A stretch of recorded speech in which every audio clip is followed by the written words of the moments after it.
बबली, हम हैं यहाँ बिनसर में और हमें जाना है यहाँ देवली के जंगल में।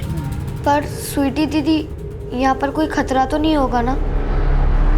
देख, खतरा तो मोल लेना होगा और हमें सबसे पहले बस से यहाँ अट्टा चौक पहुँचना होगा। अट्टा चौक से दुमुक ग्राम की तरफ एक रास्ता कटता है। दुमुक गांव के रास्ते पे एक पगडंडी देवली जंगल की तरफ जाती है और हमारा टारगेट यहीं पर है।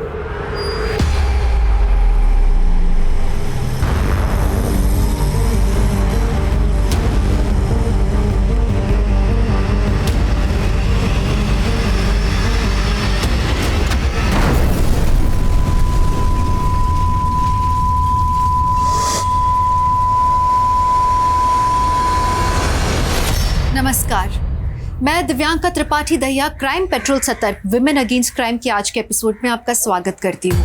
हमारे समाज में लड़कियों की परवरिश का तरीका हमेशा रूढ़िवादी रहा है। लड़कियों को कैसे उठना बैठना चाहिए, कैसे बोलना चाहिए, चोटी से लेके पहनावे तक हर बात पे लोगों की कोई ना कोई राय होती है। उनसे कहा जाता है कि तुम हमारी इज्जत हो, एक चूक और भारी कलंक। सोचो कितनी दहशत, कितना प्रेशर, कितनी डर की जिंदगी बिताती हैं ये लड़कियां।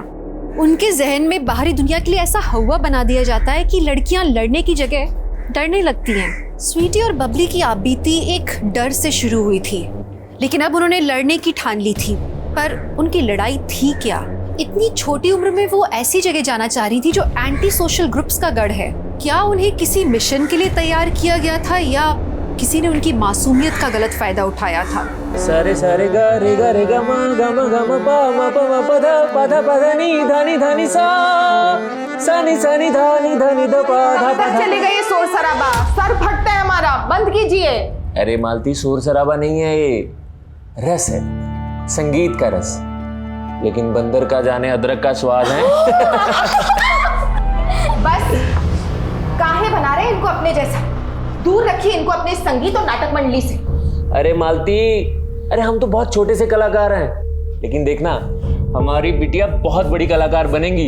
याद रखना, एक दिन टीवी में गाएंगी, टीवी में, और हम सबका नाम रोशन करेंगी। बस इन लोगों को ना कभी संगीत से दूर मत होने देना, चाहे कुछ भी हो जाए। चलो बेटा, सारे सारे गा रे गा मा गा। अरे हाँ दीदी, ये लो खाने का डब्बा। चल जल्दी। अरे रुको, ताला तो लगाने दो। हम कब तक आपका उंगली पकड़कर चलते रहेंगे? हम कुछ चले जाएंगे। इतनी बड़ी हो गई हो कि अब अपनी माँ का फिक्र करना भी बुरा लगता है। अगर आपको हमारी फिक्र होती ना माँ, तो हमें संगीत से दूर नहीं करती हैं। संगीत क्या, इन्होंने तो हमको पापा से भी दूर कर दिया है। चलो बबली।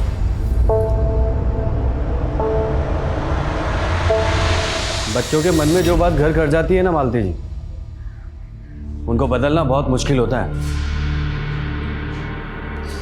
देखिए, आप हमारे घर के मामले में दखल अंदाजी मत कीजिए। हम तो सिर्फ इसलिए कह रहे थे कि हम भी एक पिता हैं, सोचा आपको सलाह दे दें। और ये रहा आपके दूध के पैकेट, आपका किराया कल हम आपको दे देंगे। सुनिए, चाय पियेंगे?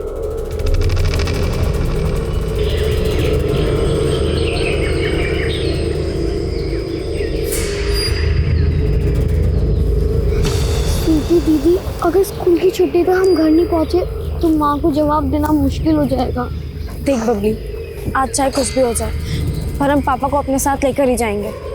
फिर चाहे उसके लिए हमें कुछ भी क्यों ना करना पड़े, और माँ को हम कुछ भी बोल देंगे। अभी चल।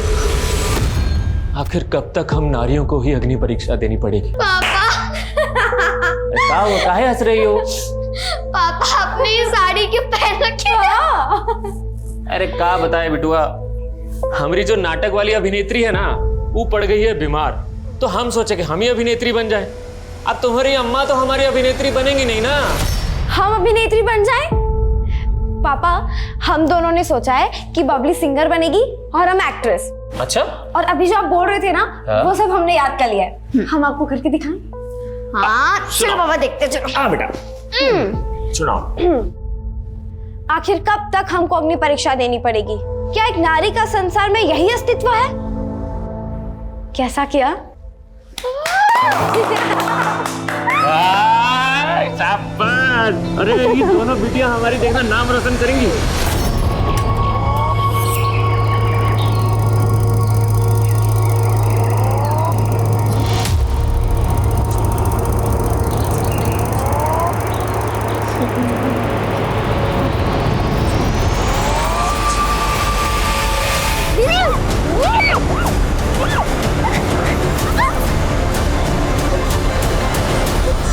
कौन हो तुम लोग?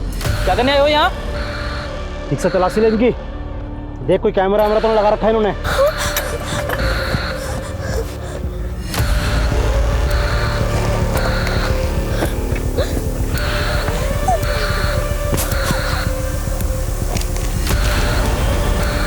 इसमें तो नक्शा है।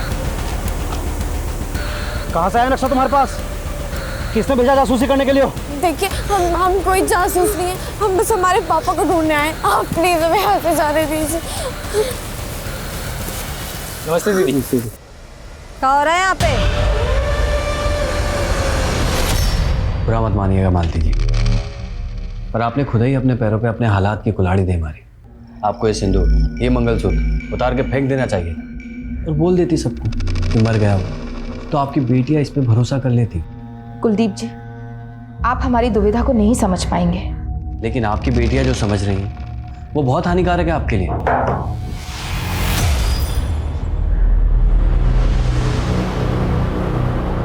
अच्छा मैं चलता हूँ।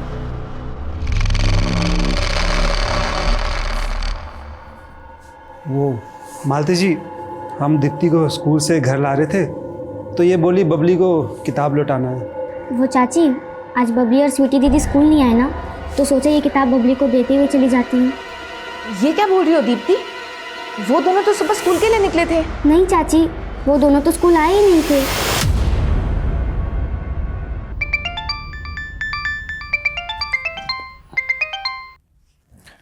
हाँ मालती दीदी। मधुकर, स्वीटी और बबली तुम्हारे यहाँ आए क्या? नहीं तो वो दोनों यहाँ पर नहीं आई। सुबह स्कूल के लिए निकले थे दोनों, लेकिन स्कूल पहुंचे नहीं और कहीं मिल भी नहीं रहे हैं। क्या? देखो हम लोग वहाँ पर अभी पहुँचते हैं, आप घबराइए नहीं।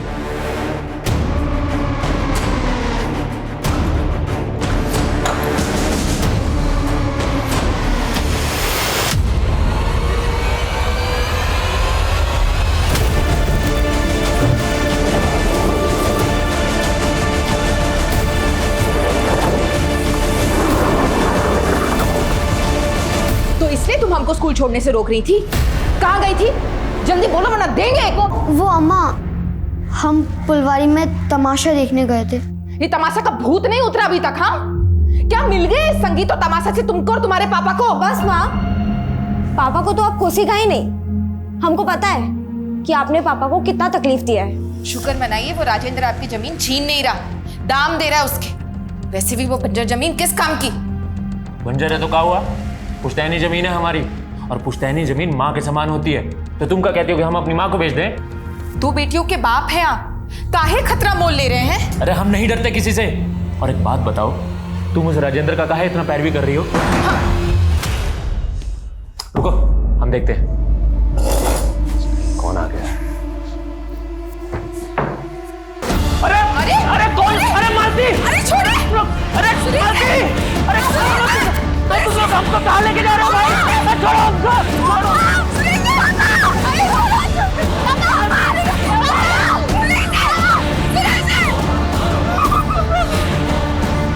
बेटा, तुम दोनों हमको गलत समझ रही हो।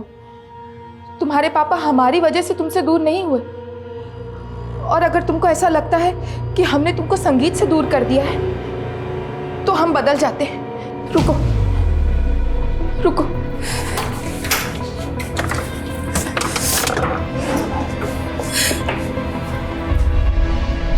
ये लो, तुम्हारी जो मर्जी आए वो करो, लेकिन अपनी माँ को मत कोसो। वैसे नाटक तो आप भी बहुत अच्छा कर लेती हो माँ। चल बबली।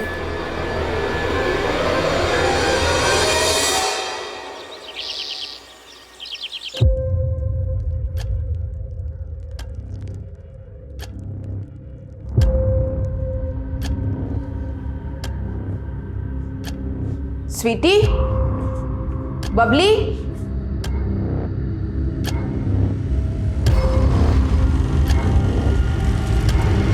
स्वीटी,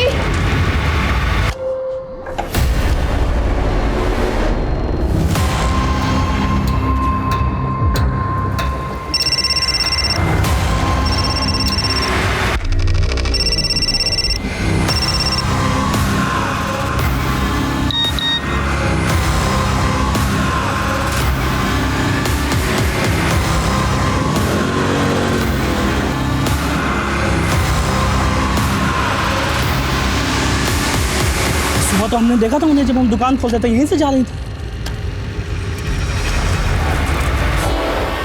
अबे क्या? पीछे ले, पीछे ले। हमको बोली साली, हाँ साला तुम्हारा पूरा खानदान कीचड़ में सड़ सड़ के मर गया। 2 अक्षर क्या पढ़ लिए, आग दिखा रही है अभी।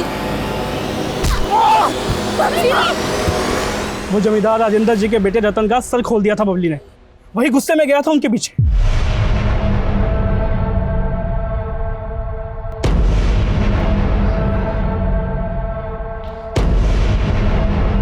अरे वाह मालती,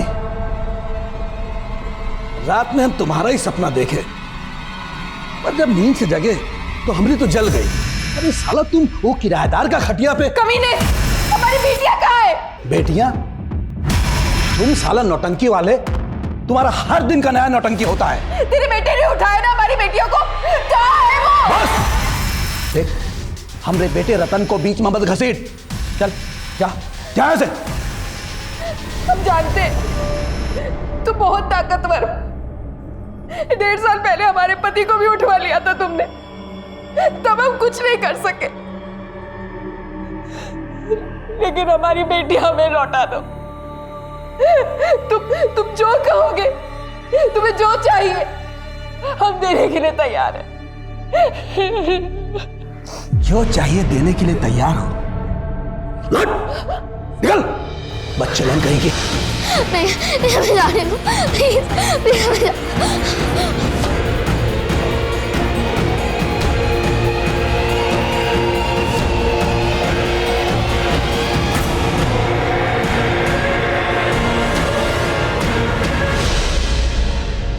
तुम तो पीछे ही पड़ गई राजेंद्र के। 1.5 साल पहले भी तुम्हारे आरोप साबित नहीं हो पाए थे। ना तुम्हारे पास कोई सबूत था, ना कोई गवाह। लेकिन साहब, सोलंकी जी ने राजेंद्र के बेटे को हमारी बच्चों का पीछा करते हुए देखा है। आप उनसे पूछ लीजिए। राजेंद्र के बेटे रतन ने गायब किया हमारी बच्चियों को। हाँ बाबा, कहाँ है तू?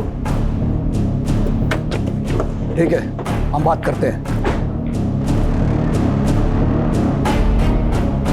कहा इंस्पेक्टर?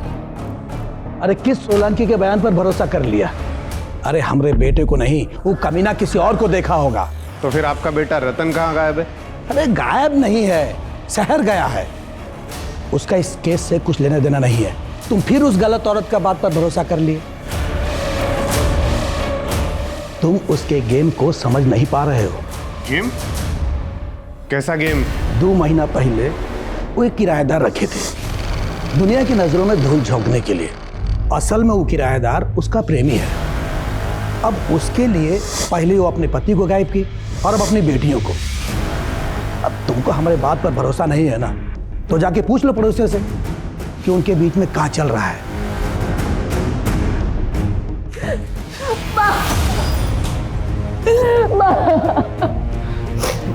दीदी हिम्मत रखो दीदी, कल भी तो दोनों लौट कर आई थी ना, देखना आज भी लौट कर आ जाएंगे। तुम चिंता मत करो। हाँ मालती, भगवान पे भरोसा रख, दोनों बहनें जल्दी लौट आएंगी। हाँ बैठ बैठ, आ जा।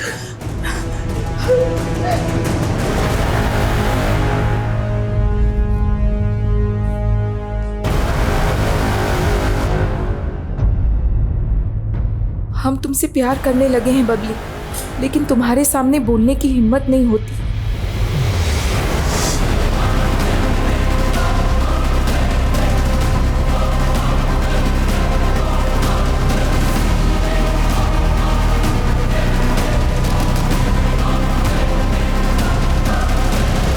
यहाँ रुकना हमारी सारी प्लानिंग बर्बाद कर सकता है, इसलिए हमें रूट बदलना होगा। दीप्ति, तुम ये किताब देकर गई थी हमको, इसमें ये निकला है। क्या है ये? कुछ भी मत छिपाना हमसे। वो चाची ये किताब हमें जतिन ने दी थी बबली को देने के लिए। कौन जतिन? हमारा सीनियर था पर फेल होके बबली की क्लास में आ गया था, पर उसके पापा के डेथ के बाद उसने पढ़ाई ही छोड़ दी। ये क्या बात होती है जतिन? हमारे भी पापा हमारे साथ नहीं रहते हैं तो क्या हमने स्कूल जाना छोड़ दिया? लेकिन बबली, अब हमें अपने पापा का गैरेज संभालना होगा, और अगर हम स्कूल आएंगे तो कमा नहीं पाएंगे, और अगर कमा नहीं पाएंगे तो पापा के इलाज के लिए कर्जा कैसे चुकाएंगे बताओ? सब हो जाएगा। तुम स्कूल नहीं आ सकते तो क्या हुआ, ओपन से पढ़ लेना, हम तुम्हारी मदद कर देंगे, ठीक है? बबली उसको पढ़ाने उसको दुकान पे जाती थी, वहीं उसकी एक किताब छूट गई थी जो जतिन ने हमको दी थी। सब यही उस जतिन का घर है साहब। कल से यहाँ ताला लगा हुआ है, इसका दुकान, इसका फोन दोनों बंद है। ये जतिन के फैमिली में और कौन कौन रहते हैं? पिता थे जो गुजर गए साहब, हमको जतिन पर भी शक हो रहा है, तभी तो ये गायब है।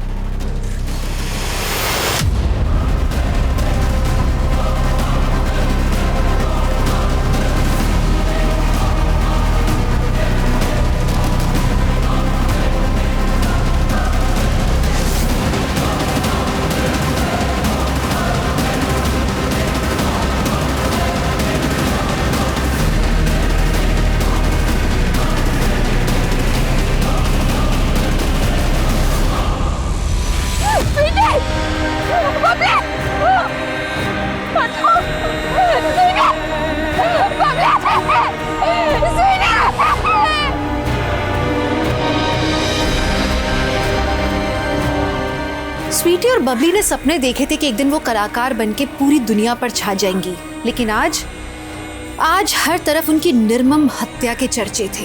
क्यों हुआ उनका ये दर्दनाक अंत? इस गुनाह की शुरुआत कहाँ से हुई? ये उनके पिता की तलाश का अंजाम था या वो किसी जातीय मतभेद की सूली चढ़ गई थी? क्राइम सीन का मंजर कानून को भी चुनौती दे रहा था।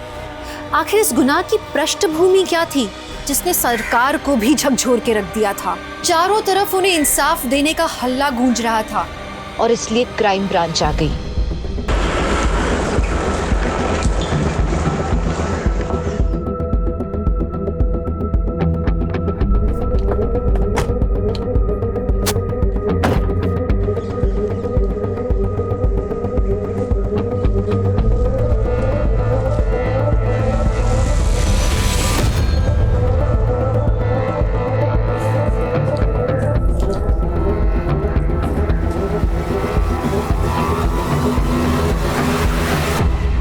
सर, ये ज़मीन स्वीटी और बबली के पिता सुरेश के नाम है, जो 1.5 साल पहले सस्पिशियस सर्कमस्टांसेस में गायब हो गया था। सुरेश की पत्नी ने इल्ज़ाम लगाया कि राजेंद्र ने सुरेश को अगवा करके ये ज़मीन अपने नाम करके उसे कहीं मार के फेंक दिया, लेकिन उसकी लाश अभी तक कहीं नहीं मिली। और इस बार भी उसने राजेंद्र और उसके बेटे रतन पर ही अपनी दोनों बेटियों के कत्ल का इल्ज़ाम लगाया। किसी सोलंकी नाम के आदमी ने गवाही दी थी कि उसने रतन को इन दोनों लड़कियों के पीछे जाते देखा था, लेकिन लोकल पुलिस ने उसकी गवाही खारिज कर दी। तुमने तो बताया था उस समय तुमने चश्मा नहीं पहना था। हाँ सर। लोकल पुलिस मान रही थी कि वो रतन की बजाय कोई और भी हो सकता है, लेकिन रतन कहाँ गायब है ये अभी तक लोकल पुलिस पता नहीं लगा पाई, और ना ही उस जतिन को ढूंढ पाई है जिसका लव लेटर बबली की नोटबुक में मिला था। दोनों को ढूंढने में लग जाओ, तब तक मैं जरा इस राजेंद्र से मिलता हूँ। चल।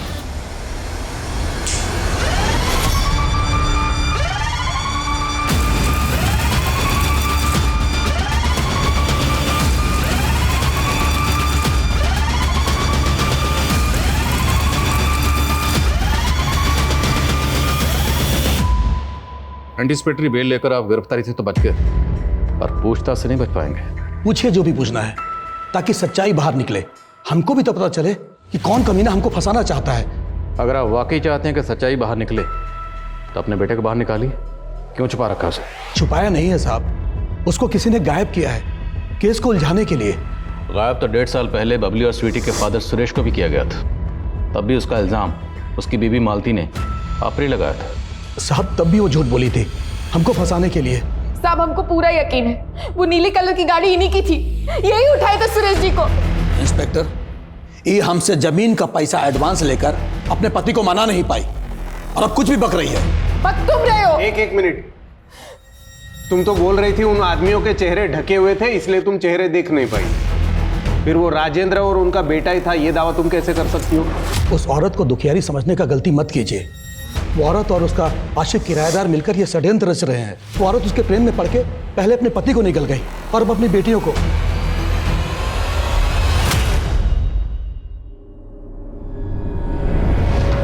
अगर आपको हमारी फिक्र होती ना माँ, तो हमें संगीत से दूर नहीं करती हैं। संगीत क्या, इन्होंने तो हमको पापा से भी दूर कर दिया है।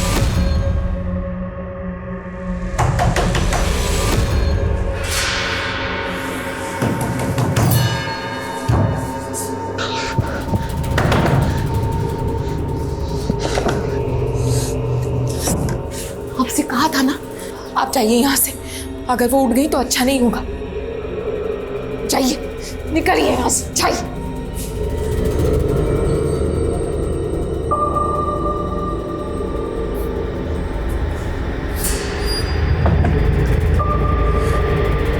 कौन था वो? चुप क्यों आप? बोलिए। मालती, बेटिया अब कुछ नहीं रखा है, तो हमारे साथ चल। हाँ दीदी, इस घर में रहोगी तो इन यादों से कभी निकल ही नहीं पाओगी। हम इस कोप से कभी बाहर नहीं निकल सकते। हमें दोषी है सारी बर्बादी के। हमें कहीं शांति नहीं मिलेगी।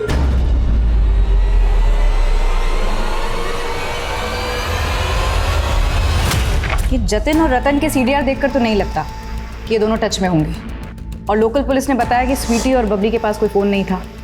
मैम, रतन का फ़ोन बंद हुआ था नीम का नाम में, जबकि जतिन का फ़ोन बंद हुआ था शिवपुरी में। पता करो ये दोनों कहीं इन्हीं जगहों पर तो नहीं है। मैम, शिवपुरी में जतिन के एक चाचा का घर है, हो सकता है वहाँ छुपा। गुनहगार कोई भी हो, मालती जी बख्शा नहीं जाएगा। और हमें पता चला है कि आपका कोई किराएदार भी था, तो काफ़ी दिनों से नज़र नहीं आ रहा, कुलजीत। आपको उस पर शक नहीं? हमको सबसे पहले उसी पर शक हुआ साहब। स्वीटी और बबली जब गायब हुए तो उसके घर पर ताला था, वो हमारा फ़ोन भी नहीं उठा रहा था। फिर बाद में हमको फ़ोन कर कर ऐसा घुमा दिया उसने कि हम कुछ समझ ही नहीं पाए। अरे बबली और स्वीटी को ढूंढने में हम जी जान लगा देंगे मालती जी, आप बिल्कुल भी फिक्र मत कीजिए। और हमारा ऊपर तक पहचान है, डीआईजी साहब को भी फ़ोन घुमा दिया है हमने। लेकिन आप है कहाँ? हम किसी काम से कानपुर आ गए थे, हम जल्दी आके मिलते हैं ना आपसे। उसके बाद से उसका कोई अता पता नहीं इंसान, उसका फ़ोन भी बंद आ रहा है। अच्छा कुलजीत रहने वाला कहाँ का? आपने रेंट एग्रीमेंट तो बनाया होगा? हाँ हाँ साहब, उसका आईडी का फोटोकॉपी और एग्रीमेंट है हमारे पास।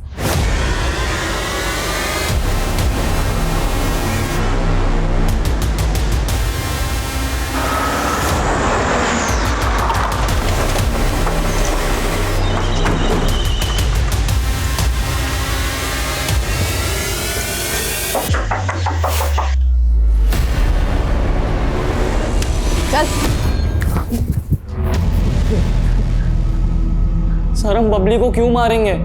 हम प्यार करते थे उससे, और स्वीटी के साथ भी हमारा कोई दुश्मन ही नहीं था। तुमने दीप्ति के हाथों बबली के लिए जो लव लेटर भेजा था, उसमें तुमने लिखा था कि वो तुमसे आकर मिले। क्या उस शाम को बबली तुमसे मिलने आई थी? हाँ सर, हम उसी दिन शाम में उससे मिले थे। हाय जतिन। हमने सोचा था शायद तुम नहीं क्यों नहीं आएंगे हम? आके तुम्हें ओपन से पढ़ना है और हमें तुम्हें ट्यूशन भी तो देनी है।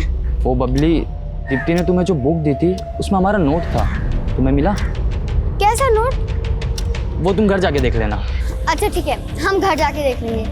वो जतिन, हम कह रहे थे कि इस पेपर में एक वैन का नंबर है, पता करके बताओ ना कि ये वैन किसके नाम से रजिस्टर है।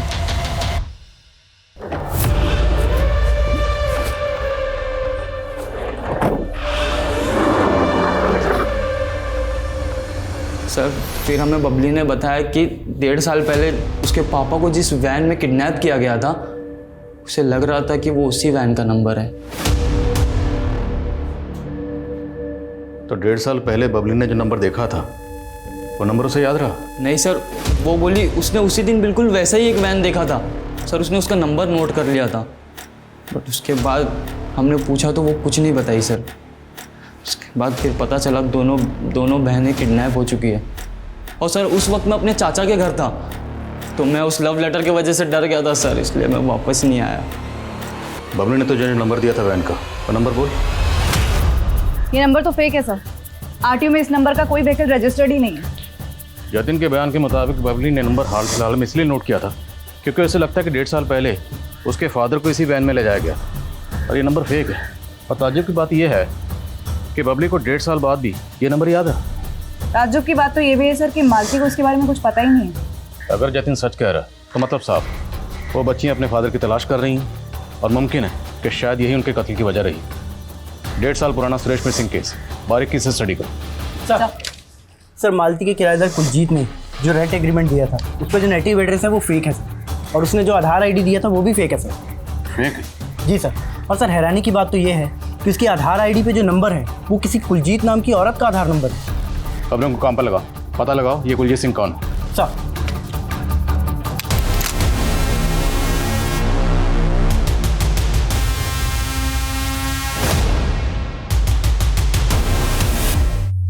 तो तू है सोलंकी जिसने उस आदमी को मालती का घर किराए पर दिलवाया था? हाँ साहब, लेकिन हमें नहीं पता था कि वो इतना बड़ा बंडलबाज निकलेगा। क्या मालूम तू भी उसकी बंडलबाजी में शामिल हो? नहीं साहब, हम तो सिर्फ मालती की मदद करना चाहते थे, लेकिन हम हैरान तो तब हुए जब उनकी बेटी अपना कमरा किराए पे देना ही नहीं चाहती थी। वहाँ उस कमरे से हमारे पापा की यादें जुड़ी हैं। वहाँ पापा रिहर्सल करते थे। हाँ माँ, उस कमरे में हम किसी को नहीं रहने देंगे। कमरा अगर किराए पर नहीं चढ़ाया ना तो घर का खर्चा चलाना मुश्किल हो जाएगा। माँ लेकिन हम कह रहे हैं वहाँ नहीं बस कुछ नहीं सुनना है हमको। चलो अंदर जाओ। साहब बच्चियां गुस्सेल जरूर थी लेकिन बहुत मासूम थी। साहब वो रतन के बारे में तो मैंने तुमसे कुछ पूछा ही नहीं। रतन के खिलाफ बयान देने के लिए तुझे किसी ने पैसे दिए? नहीं साहब, ऐसी कोई बात नहीं है। हमारी आंखें जरूर कमजोर हैं, मगर उस दिन हमने रतन की आवाज़ अच्छे से सुनी थी। बहुत गंद बक रहा था बच्चियों के बारे में। हमने कुछ नहीं किया साहब, हमें छोड़ दो। सर वो ओरिजिनल कुलजीत जिसकी आईडी का इस्तेमाल उस किराएदार ने किया था, मैंने उसके बारे में पता लगाया सर। उस कुलजीत की 2 साल पहले डेथ हो चुकी है। मतलब उस किराएदार ने एक मरहूम औरत की आईडी का गलत इस्तेमाल किया? रतन की क्लियर? नहीं सर, फिलहाल कुछ नहीं पता चला। पता लगाओ वो कहाँ है। राजेंद्र को लगता है कि उसके बेटे रतन को कहीं गायब किया गया है, पर पूरे चांसेस हैं कि इसने खुद ही अपने बेटे को कहीं गायब किया। सभी रिश्तेदारों और दोस्तों से पता करो, पता लगाओ रतन कहाँ है। स्वीटी और बबली की पोस्टमार्टम रिपोर्ट, दोनों की रिपोर्ट में जमीन आसमान का फर्क है। स्वीटी की मौत सर पर चोट लगने से हुई और बबली की स्ट्रैंगुलेशन से। स्वीटी की मौत बबली की मौत से 24 घंटे पहले हो गई थी। बबली का गैंग रेप हुआ, लेकिन स्वीटी की रिपोर्ट रेप कंफर्म नहीं करती। पर हाँ सर, स्वीटी सेक्सुअली एक्टिव थी। ये कैसे मुमकिन है? दोनों बहनें एक साथ गायब हुई, एक साथ पेट पर लटकी हुई मिली, फिर दोनों की पोस्टमार्टम रिपोर्ट में इतना फर्क कैसे? और स्वीटी का सेक्सुअली एक्टिव होना, तो क्या स्वीटी की लाइफ में भी कोई लड़का था?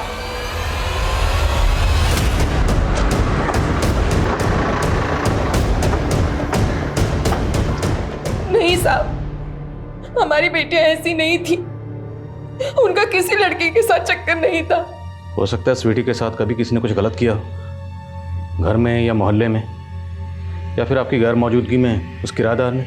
नहीं साहब, हम उनको कभी घर पर अकेला नहीं छोड़ते थे। आपके घर पर कौन कौन आता था और दोनों बहनें कहाँ कहाँ जाती थी? स्कूल के अलावा दोनों बहनें बस अपनी एक सहेली दीप्ति के घर ही जाती थी। हाँ सर, बबली और स्वीटी दीदी हमारे यहाँ पढ़ने आती थे। क्या बबली की तरह स्वीटी का भी कोई बॉयफ्रेंड था? हाँ सर, स्वीटी दीदी सूरज भैया को लाइक करती थी। सूरज? कौन सूरज? सूरज भैया तो स्वीटी दीदी के पापा के नाटक मंडली में काम करते थे। साहब, सूरज हमारे घर के बरामदे में ही सोता था, अनाथ था। सुरेश जी बहुत मानते थे उसको। है कहाँ है सूरज आजकल? सर आप गलत समझ रहे हैं सर, हम और स्वीटी सिर्फ अच्छे दोस्त थे। सिर्फ अच्छे दोस्त थे या बहुत करीबी दोस्त थे? तुम्हारे और स्वीटी के बीच में जिस्मानी ताल्लुकात थे ना? नहीं सर, हमारे बीच में ऐसा कुछ भी नहीं था। और तुम स्वीटी से अक्सर मिलते थे ना? मिलते थे या नहीं? हाँ सर। तो स्वीटी से आखिरी बार मुलाकात कब हुई थी? इतना तो याद ही होगा। वो दिन मैं कभी नहीं भूल सकता, क्योंकि उस दिन स्वीटी बड़ी अजीब अजीब बातें कर रही थी। सूरज, तुम अपने ब्लॉग की न्यूज़ ढूंढने के लिए इधर उधर घूमते रहते हो। क्या तुम हमें बता सकते हो कि इस एरिया में बागी लोग कहाँ रहते होंगे? और सर फिर हमने उसे देवली जंगल पहुंचने का नक्शा बना कर दिया था, और फिर पता चला कि स्वीटी और बबली उस दिन देवली जंगल गए थे। देवली जंगल? हाँ सर। और सर, स्वीटी और बबली की हत्या के एक दिन पहले स्वीटी का हमारे पास फ़ोन भी आया था। स्वीटी, हमको तुम्हें देवली जंगल के बारे में बताना ही नहीं चाहिए था। तुम क्यों खतरा मोल ले रही हो? देखो सूरज, हम तुमसे अभी बात नहीं कर सकते और कल जल्दी सुबह हम और पब्लिक तुमसे मिलने आएंगे। लेकिन सर, स्वीटी कभी आई ही नहीं, फिर हमें उनकी हत्या के बारे में मालूम पड़ा। बेवकूफ बना रहे। स्वीटी के पास कोई फोन नहीं था। सर, फोन कैसे नहीं था? हम तो आए दिन स्वीटी से फोन पर ही बात करते थे। हम झूठ क्यों बोलेंगे साहब? स्वीटी के पास फोन था ही नहीं। स्वीटी के पास फोन था। सूरज ने हमें जो नंबर दिया हमने पता लगाया, वो नंबर स्वीटी का ही है। लेकिन ये बात आपने हमें नहीं बताई। और भी बहुत कुछ है जो आपने हमें नहीं बताया। क्या नहीं बताया साहब? आपकी बेटियों को लगता था कि आपके पति बागियों के कब्जे में है। ये आपने हमें नहीं बताया। आपकी बेटियां देवली के जंगल में गईं, ये बात आपने हमें नहीं बताई। और बबली ने रिसेंटली एक वैन का नंबर नोट किया था जो कि फेक था, लेकिन ये बात आपने हमें नहीं बताई। और सबसे अहम बात, स्वीटी के पास फोन था, ये आपको कैसे नहीं पता था? नहीं पता चला साहब, क्योंकि वो हमसे बहुत सी बातें छुपाने लगी थी, क्योंकि उनका भरोसा उठ गया था अपनी माँ से। हम अपने आप से हार गए थे साहब, हार गए थे। मालती जी, पहेली में बात मत कीजिए, आंसू पोंछिए और मेरे सवाल का जवाब दीजिए। आपके पति सुरेश कहाँ है?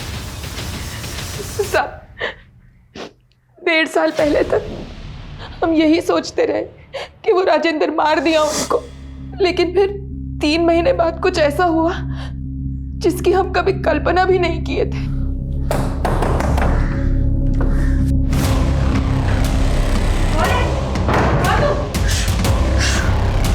आप?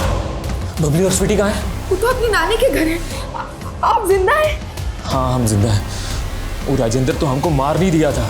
अरे हमसे हमारा पुश्तैनी जमीन तक हड़प लिया, हमसे जबरदस्ती कागज पे अंगूठा लगवा लिया। हमको मारने वाला था, हम तो बस कैसे भी करके बच के भाग गए वहां से। लेकिन अब 3 महीने तक थे कहाँ? प्रतिशोध पाल रहे थे। हमको पता चला मालती कि हम अकेले नहीं हैं। हमारे जैसे और भी सैकड़ों लोग हैं जिनको ये राजेंद्र जैसे पूंजीवादी लोग कुचल देते हैं। लेकिन अब हम बदला लेंगे उनका, उन सब का बदला। हम नहीं चाहते थे कि उनका साया भी बबली और स्वीटी पर पड़े। नहीं मिलने दिया उनको हमने हमारी बच्चियों से। आपसे कहा था ना, यहाँ आना है तो बागियों का साथ छोड़ना होगा। हमको तुम्हारा प्रवचन नहीं सुना, हम अपनी बेटियों से मिलना है। हटो यार। और मिलकर क्या कहेंगे उनको कि उनका बाप एक कलाकार से बागी बन गया? आप जाइए यहाँ से, अगर वो उठ गई तो अच्छा नहीं होगा। जाइए, निकलिए यहाँ से, जाइए।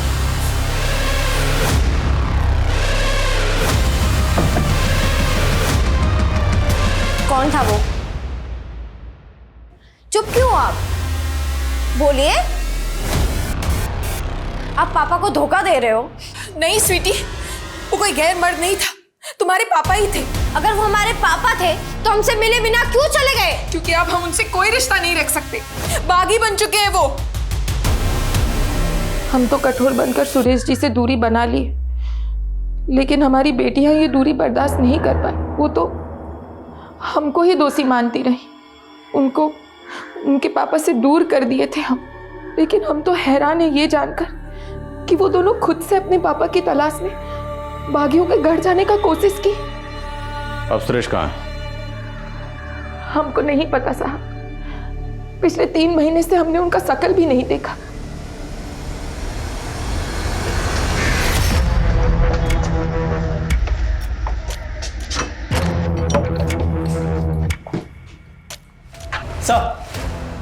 सर, हमारे एक खबरी ने अभी भी एक इन्फॉर्मेशन दी है। उसे एक प्रॉपर्टी एजेंट मिला है जिसने उस किराएदार को जनकपुरी में भी एक घर किराए पे दिलवाया। Sir, we are very close. हमारा मिशन जल्दी ही सक्सेसफुल हो जाएगा।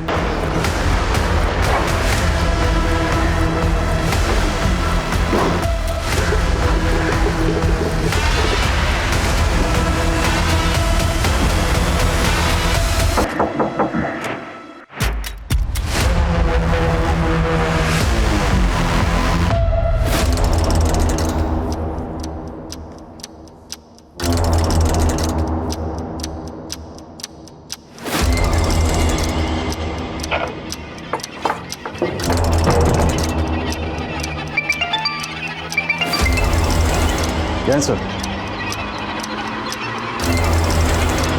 ओके सर, हो जा।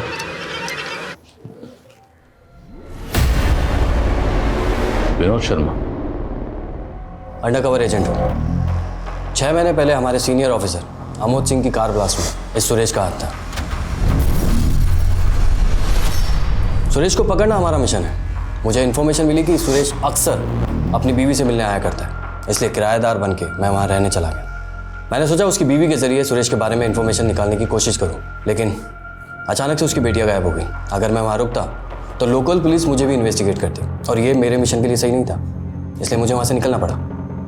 लेकिन आपके वहाँ रहते हुए सुरेश की बेटियों को किसने किडनैप किया और फिर उनका कत्ल कर दिया? कोई गेस किसने किया होगा?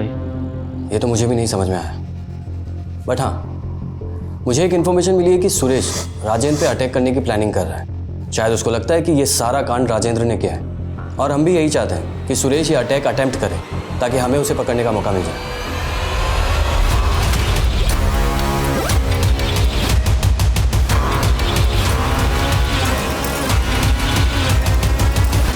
सर सर सर आपको कुछ गलत फहमी हुई है सर।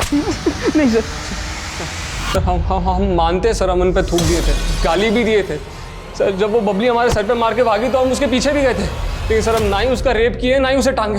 सर तूने कुछ किया नहीं किया सर। तो गायब क्यों हुआ था? बोल सर। वो पापा बोले कि हम गांव जाते तो अंदर हो जाते।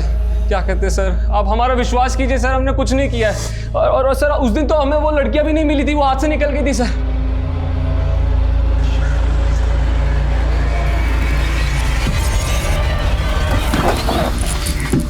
मैडम वो लड़कियां यहाँ मुड़ गई थी और हम सीधे चले गए थे। उसके बाद क्या हुआ हमें नहीं मालूम।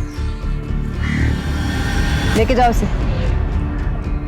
अगर ये लड़का सच बोल रहा है तो पता करो उस दिन वो दोनों बहनों को यहाँ किसी और ने देखा था क्या।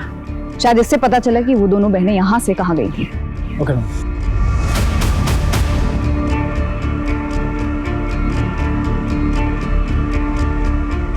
स्वीटी और बबली की हत्या का मोटिव रखने वालों की संख्या तो बहुत थी, लेकिन इस केस पे विराम लग ही नहीं रहा था।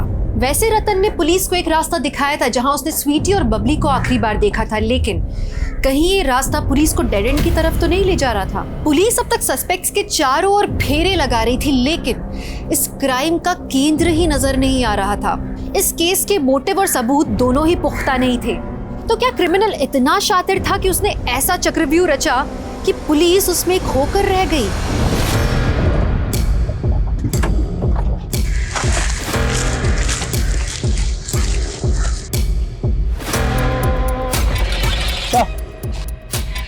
उस तरफ एक स्ट्रक्चर है।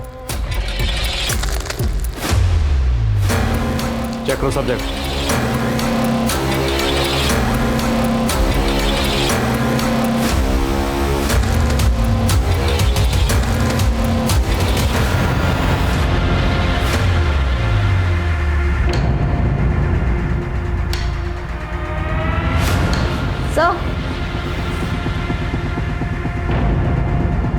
सर ये तो स्वीटी का फोन है। इस जगह का जो भी मालिक है हाजिर करो उसे। सर बोलो।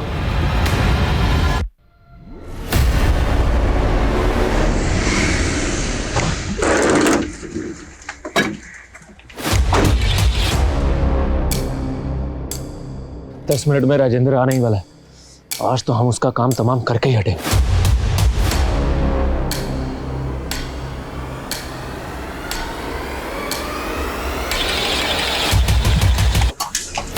Crime branch. वो राजेंद्र हमारा जिंदगी बर्बाद कर दिया और जबरदस्ती हमारी पुश्तैनी जमीन भी हड़प ली। हम सीधा बागियों के पास गए। सब हमारा नाटक मंडली था।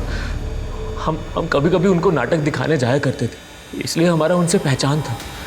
और जब उनको पूरा बात बताया तो उन्होंने हमारी मदद की, हमको अपने साथ में ही रख लिया साहब। 3 महीने से तुम अपनी बीवी और बच्चियों से मिलने क्यों नहीं आए? साहब बागियों के सरदार जी की बेटी रजनी हमको पसंद करती थी, हमारी कला की मुरीद थी, तो साहब हम उससे शादी कर लिए। लेकिन साहब हम अपनी बेटियों को मिले बगैर रह ही नहीं पाते थे। उस दिन सुरेश की बेटियां वहाँ आई थी और वो उसे मिलने की जिद करने लगी। अब बता कौन है तुम्हारा बाप? हमारे पापा का नाम सुरेश है। वो भी आप लोग तरफ भागी है। उस वक्त सुरेश नहीं था वहाँ पे। उसकी बेटियाँ ज़ोर ज़ोर से रो रो के बताने लगी कि कोई आदमी रोज़ रोज़ उनके साथ ज़बरदस्ती करता है। कौन ज़बरदस्ती करता था? उसका नाम नहीं बताया उन्होंने। बोले कि अपने पापा को ही बताएंगी। फिर हमने उनको ये बोल के भेज दिया कि उसके पापा उनसे मिलने आ जाएंगे। लेकिन ये बात फिर मैंने सुरेश को नहीं बताई। मुझे लगा कि कहीं सुरेश वापस अपनी बेटियों और पहली बीवी के पास वापस ना चला जाए, इसलिए मैंने उसे कुछ नहीं बताया। फिर एक दिन हमने अखबार में पढ़ा कि हमारी बेटियों को मार के टांग दिया गया है साहब। और आखिरकार रजनी ने हमको सब सच बताया कि हमारी बिटिया वहां आई थी मदद मांगने के लिए, लेकिन हम कुछ नहीं कर पाए साहब। हम कुछ नहीं कर पाए साहब। हमको तो लगता है कि राजेंद्र और उसका बेटा ही हमारी बेटियों का शोषण किया होगा। हमको पूरा यकीन है साहब कि उन दोनों ने हमारी बेटियों का कत्ल किया होगा साहब। उन दोनों ने नहीं मारा। बबली और स्वीटी के कातिल को ढूंढ लिया हमने। सर, पूछताछ में पता चला था कि स्वीटी और बबली यहाँ कुएं के पास देखी गई थी हत्या वाले दिन। वो यहाँ से आया जाया करती थी। ये भी पता चला कि कुएं के मालिकों से उनका अक्सर झगड़ा होता था। वो अशुद्ध बिरादरी की लड़कियाँ आए दिन हमारे कुएं के सामने से गुजर के हमारे ज़मीन को अशुद्ध कर देती थी। और साहब उस दिन तो हद ही हो गया। हमारा ही कुआं मिला तुम्हें, पूरा शुद्ध कर दिया। आखिर समझ के क्या रखा है तुमने हमको? हम भी इंसान हैं। इंसान नहीं, जानवर से भी गए गुजरे हो तुम लोग। समझे? और इसको छोड़ो मैं,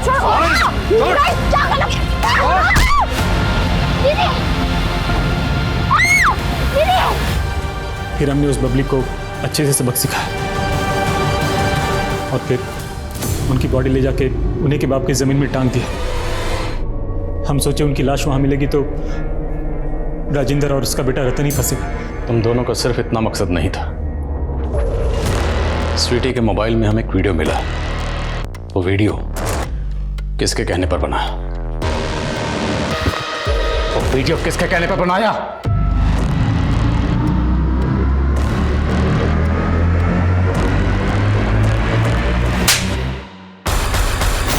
स्वीटी का वीडियो तूने बनाया था ना? वैसे हर रोज फोन भी तू ही करता था ना? सुरेश जीजा गायब हो जाने के बाद राजेंद्र के डर से दीदी दोनों बहनों को हमारे यहाँ छोड़ दी थी। एक दिन हमारी माँ और वो छोटी वाली बबली बाजार गए थे। हम थोड़ा सा बहक गए थे। वो किसी के सामने मुंह ना खोल पाए, इसके लिए हम उसका वीडियो रिकॉर्ड कर लिए थे और फिर रोज हम उसको डरा धमका के उसके साथ। दीदी मामा! लेकिन एक दिन बबली हमको देख ली थी। वीडियो वायरल हो जाने के डर से वो अपनी माँ के सामने कुछ नहीं बोली और दोबारा अपनी माँ के पास लौट गई। फिर कुछ दिन बाद हमको पता चला कि वो दोनों बहनें अपने पापा को ढूंढने निकली है। हमें लगा कहीं वो अपने बाप के सामने मुंह ना खोल दे, वरना उनका बाप हमें जिंदा नहीं छोड़ता। मिश्रा हमारा जानकार है। उस दिन उसके हाथ से स्वीटी का मर्डर हो गया था। डर के मारे वो हमको फ़ोन कर दिया। हमने मिश्रा के डर का फ़ायदा उठाया। हमने ही बोला था उनको कि दोनों बहनों को टांग दे और उसके बदले में हमने कुछ पैसे भी दिए थे मिश्रा को। खुद अपनी सगी भांजी के साथ दुष्कर्म के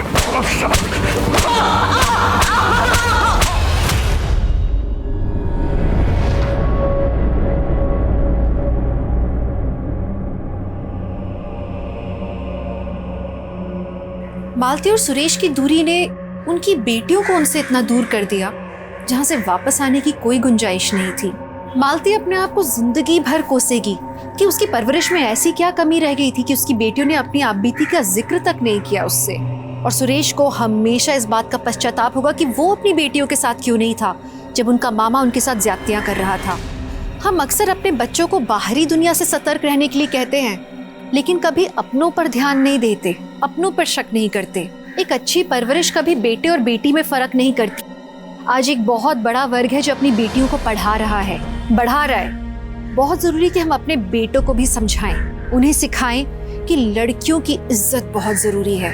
तभी जाकर मधुकर जैसी मानसिकताएं हमारे समाज से हटेंगी। तो चलिए अब मैं दिव्यांका त्रिपाठी दहिया लेती हूँ आपसे विदा, फिर मिलूंगी एक नए सच्चे एपिसोड के साथ। तब तक देखते रहिए क्राइम पेट्रोल सतर्क, विमेन अगेंस्ट क्राइम। एक औरत पर वार, अब हर औरत का भार। जय हिंद।